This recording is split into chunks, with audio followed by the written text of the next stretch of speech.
first. Hello, everybody. Right up front. Hey, Joe. I was wondering if you, watching this team, if you've seen similarities between this team here and, your 92 or 93 teams. Very much, a lot of similarities. One thing that we had in 92 and 93, it was the cohesiveness of the team playing together. And even though we had great players, everybody pulled for one another. And so we had the great chemistry, in the clubhouse, on the field, and every day it was somebody different. It wasn't just one guy you could focus on. And what this 2025 Blue Jays team has, you got from 1 through 9, everybody coming through. And when you have 9 guys, and not just 9 guys, but you got the bench players too, for them, it's a lot of fun to come to the ballpark. It's a lot of fun for them to cheer for one another. And those are things that's going to propel you to a championship. Across the aisle to David. Hey Joe. Yes. The current team they talk often about how close they are and how tight-knit they are. I'm wondering what the enduring bonds are like with the 92 and 93 clubs, and if you guys see each other, if you talk to each other, what that's like. Well, we don't call each other all the time, but I've seen Devon White a lot of times. Dave Winfield, I'll speak to him a lot. Dave Stewart, I'm probably the closest to because when he hired me in Arizona, so I talk to him quite a bit. But whenever we get back together, like we've had a couple of golf tournaments, and it's amazing when you have 25 guys get on the bus, and 30 years later, and they take their same seats. It's like the same mannerisms that we had back then, we still have, and it's like we haven't left each other. So no, we're not going to be ones that call everybody on the phone and talk all the time. Nah, not in this day and time. You kind of text and hit a little shout out, but when we see each other, it's like we never left.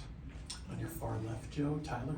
Joe, you guys obviously repeated there, 92, 93, and only the Yankees have done it since. It's been 25 years. What did you find to be the challenges of repeating, and how were you guys able to pull it off? I think one of the things that was very tough, the reason why it's tough to repeat is because sometimes you become complacent. When you reach the pinnacle and you reach the top, and then the next year there's kind of a letdown because all of a sudden you've achieved what you wanted to achieve to win a World Series. And what we did that was different from 92 to 93 is that we had, I think, 12 or 13 new players. And so it was a different team. And Paul Molitor was on that team. And so it was us saying, okay, Molitor has not won a ring, future Hall of Famer. And so that was our drive to bring Paul Molitor, because opening day, when they're handing out the rings, opening day 93, it's tough, when you're all happy and you got 12, 13 new guys and they're just drooling out the mouth. And we're like, hey, this will be different for you guys next year. And the fact that you were defending champions, everybody knows that, and every team comes and they have their A game. And it's very hard to be up for 162 ball games because every team is coming at you. So you got to be on your P's and Q's, and you got to go out there because everybody's wanting to be defending champions, and that's why it's so tough. And I know also when you won, there were also the Montreal Expos, but it was still Canada's first 2 championships. What did you learn in the years after about how much those teams meant to Canada and for Canada to win the World Series twice? Well, it meant that if you close your eyes and swing hard and hit a home run, they'll love you for the rest of your life. and not just here in Toronto. What has really, made my life complete was you can go from as far east as Nova Scotia and as far west as Vancouver, and it was all about the Blue Jays, and it was all about Canada, and that has a warm place in my heart. And so, you're not just playing for a city. You got the Dodgers; they're playing for LA. They're not playing for the whole U.S. They're playing for Los Angeles. Toronto, totally different. You're playing for all of Canada. And let me tell you, it's a lot of fun. Front on your right, Joe. Hey, Joe, right here. Speaking of home runs, I'm just curious where you were the other night for Game 7 for George Springer's home run. What kind of feelings, emotions did you have for that moment specifically, and just the whole night with the team finally clinching that World Series berth? I finally felt how my wife felt and how the fans felt watching a game because I couldn't do anything about it. So I was at home in my theater, all by myself, watching the game. And I was sitting in the same seat. And after the first two guys get on the seventh inning, I'm like, man, this is tough. You know, my heart's racing it's beating about 10,000 beats a second. And George comes up, and I'm like, and at the time I had been texting John Smoltz. And so I said, at the bottom of the seventh, I said, when the two guys got on, I said, looking for a hero. Because, you know, as players, we always say, we're looking for that front page story, you know, for a star to come out, a red light player. And Smoltz texted back and goes, well, and then Springer hits the home run. And it's just me and my wife is upstairs because she can't take it. And I'm in the theater and I'm jumping up and down. I'm hitting the wall. It was as if I had relived the whole thing, because it was just that big, because it's been 32 years. And now it's like they can stop talking about the 92 and 93 Jays, get to the World Series, and now they have something to put their hats on now, because this is their time and their moment. The fourth row straight back, Mike. Hey, Joe. Hey. You touched on it briefly, but the home run you hit, I mean, as much as you've done as much as you did in your career, 700, 100 RBI seasons or whatever it was, you're gonna be remembered forever for that one home run. How did that swing change your life? You know, I think one of the things it did, on the negative side, it took away from what I had done the other years. Because when people first think of Joe Carter, they think of the home run, and that's it. And you said 7, I think it was 9 or 10. I said 700. Oh, 700, yeah. So, I mean, you know, the 10 years of 100 RBIs, those things, I think it diminished because they'll think about just the home run. And I like to think that I was more than just the guy that hit one home run in the World Series. But on a positive standpoint, I mean, it's what every kid dreams of. It's what everyone sits there and thinks about. You know, it's only happened 2 times in the history of the game. And the first time it happened was the year I was born, 1960. And then it happens 33 years later. And you know, I say a lot of things about destiny. The bat that I hit the home run with, the model number was J93. So I look at it as Joe 1993. And so, you know, those things kind of, you know, as you get out of the game, you look for things like that. But it was a moment that, you know, will live with me the rest of my life, and it's a moment I'm very proud of. How do you think that might affect George Springer, Addison Barger with their big swings in the last week, and how their lives might change? Well, they won't be able to go to many places. That's for sure. But I think it's going to really affect them in a positive way, because as a player, when you have success like that, you can build off of that. I'm a firm believer that when you're approached in those situations, that you're able to come through in later situations. A point I know that I can take is, I think I'd hit, before that home run to win the World Series, I think I'd had 1 game-winning home run in my career.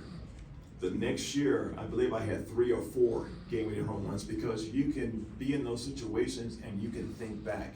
And it's all about tunnel vision and focus, and you say, I've done this before. So really, it takes the pressure off you, because you know that you have the ability to succeed. And you go out there and it's like, I've done this before on the biggest stage.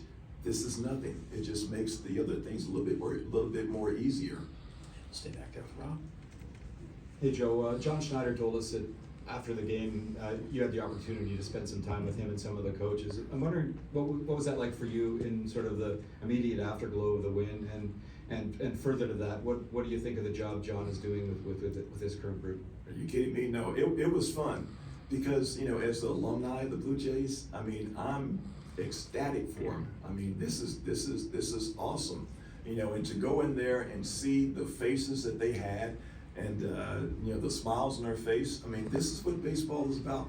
This is the time to have fun. And I let some of the guys know, I said, look, there's 28 teams at home watching you play. You don't have to worry about what the next series is. You don't have to worry about being tired, because you got the whole off season to rest. I say, you've reached this point in the World Series, you're here, and now the only thing is you want to enjoy it, you want to embrace it, and you want to have the most fun you could possibly have, and lay everything on the line out there. You do whatever it takes to help your team to win the ball game, and if that means hitting behind the runner, if that means giving yourself up, all those things are conducive to winning. And the Dodgers, great team. Blue Jays, great team. They're all playing great, and this is going to be one heck of a series. Second row straight ahead, Jeff. Joe, when you get to the World Series, players do whatever it takes. There's been things written about Bo Bichette having to play second base, a position he hasn't played in years. You can kind of relate to that with maybe having to play first. And Paul Molitor, you mentioned as well too. What's it like for the players, and you remember those, positional switches that you had to do? You know what? My father always told me growing up, and that's, I can thank him for that, because he told me if you can play more than one position, then it's going to be hard for them to get rid of you. I remember, God rest his soul, Pat Corrales was the first manager that put me at first base. And I was playing in Cleveland, and he asked me, because I was platooning with a left-handed hitter, and he said, "Have you ever played first base before?" And I thought about what my father would say. I said, yes. I'd never played first base in my life, but I knew it would get me a chance to get some more playing time. And so the next day I had a glove, a Mike Ivy first base glove, and next thing I know, I'm playing first base in the big leagues. And now here it is, 1992, and the first game, Dave Winfield, we're playing in Atlanta, so I'm playing first base.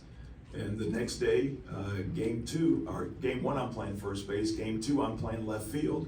And then game three, we come back to Toronto. Now I'm back in my position, right field. So it gives the manager a lot of fluctuation where he can, plug in here, plug in there. So Bo playing second base. At this time, if they had told me to catch, I would have caught. Because it's to the point of, where do you need me the most? I'll do whatever you need, because it's not about me, it's about the team, and it's about your legacy.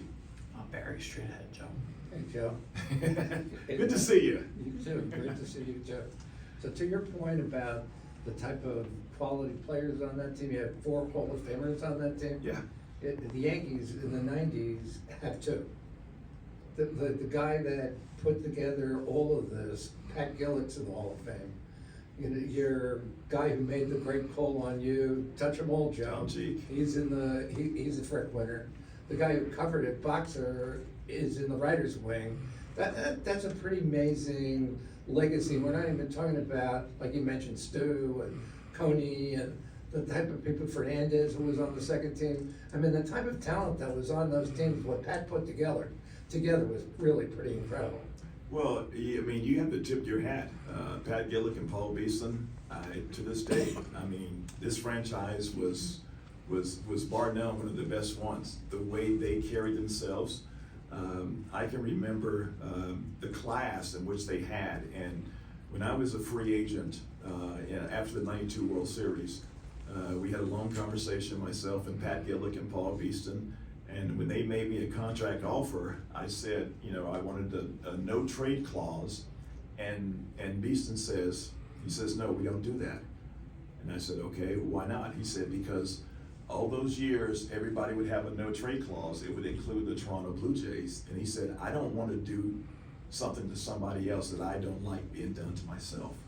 And I respected that. I respected the way they did that. And some of the players that got released, they just didn't send them an email or a text or give them a call. They flew down there and talked to those players. And so you have a lot of respect for those guys and what they put together. So we owe a lot to Pat Gillick and Paul Beeston. Like you say, Gillick in the Hall of Fame, to make that trade back in 1990, December 6th, 1990. His wife almost kicked him out of the house. She said, you need to get back home before you just ruin the team. But unbeknownst to her and to everybody else, it was one of the best moves he made. I was covering the Pirates. Yes. So, what do you think about the way the game has evolved since then? Completely different playoff system, a lot of different rule changes, analytics is kind of taken over the sport. What's your take on all that? what I like about the game is the fun and the way these young kids celebrate. You know, in a special moment, you know, like in the World Series, you know, back when we played, we didn't celebrate like that. You know, if you showed the pitcher up, you had a home run and you're pointing the dugout, you know, you beat your chest, take your time around the bases. Next at bat, you were going to be eating some dust. You know, that's the way it was back then. But this is a different day and different time. And what these guys do now, they love to celebrate, and I see them as having fun. And that's the game. That's what these kids know. They're being imitated, and I say, hey, you go out there, you have some fun, play the game the right way. With analytics is tough. You know, I did a game last year with the Blue Jays and the Tigers, and as the analyst, and they gave me a stack of notes that were like the LA phone book, and I'm like, what is this? And these are all the statistics, you know, leverage, the hard hit balls, the spin rate, the drop rate. I'm like, wait a minute, I want runners in scoring position, scoring runs, and getting the guys in. I said, I don't care about all that other stuff. It's like, what are you doing to win the ball game? And that's the scoring runs and keep the runs from scoring. So I think, you know, it's turned into a numbers game, and that's what this game has evolved to. And so you have to go with the way it's been played now. I look at the scoreboard, I can't read the scoreboard now. I mean, I'm looking for stuff, and there's 19,000 things on the scoreboard. And as a hitter, I'm like, make it simple. See the ball, hit the ball, run, catch the ball, throw, let's go home. Last one's Joe. John in the second row. Hey Joe, thanks for taking the time. Obviously, you're throwing out the opening pitch tonight.